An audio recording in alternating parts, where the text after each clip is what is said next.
So, what if your ability to rest has nothing to do with your productivity and everything to do with your identity? Because I don't know very many successful women who have a problem working hard.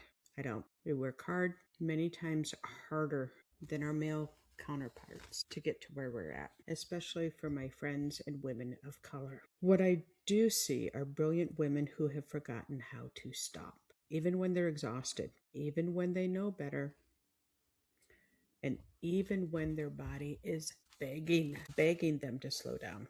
What I want to talk to you about today is why rest feels so uncomfortable for high achievers, and why learning to rest may be one of the most powerful leadership skills you'll ever develop. So, segment one. We were rewarded for pushing. Many of us learned very early on that our value came from what we produced. Those of us in medicine who are based our income is based on RVUs, it's all production. We eat what we kill. That's a really bad way to do it. We pushed hard. We got good grades. We had good performances. We had good results. We were dependable. We were being the one that everyone could count on. And over time, achievement stopped being something we did, but became who we. The problem is when your identity is tied to productivity, rest feels dangerous. So let's talk about what does rest actually do. Rest is not the absence of productivity. Rest is what makes sustainable productivity possible.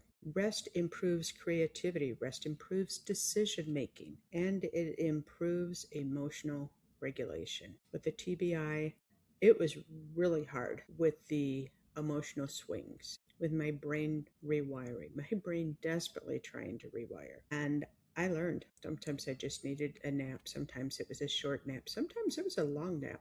And now I just tell my family, hey, I'm taking off for a brain break. Cat follows me upstairs. She knows. She knows what that means. So we know that rest improves emotional regulation.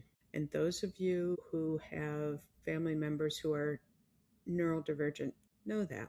Brains process things differently, and the brain burns through so much energy. So if you're taking so much time to process things, whether it's ADD, whether it's autism, whether it's a TBI, listen to your body. The thing is, rest also creates space for clarity. And clarity is one of the most important assets a leader can have.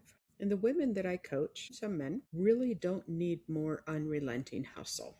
They need more recovery and more margin and more grace and more breathing room. Because once the focus and capacity become clear, the path forward becomes illuminated. So as I wind things up here, if rest feels uncomfortable, you're not broken. You may be simply operating from an old identity that believes your value has to be earned.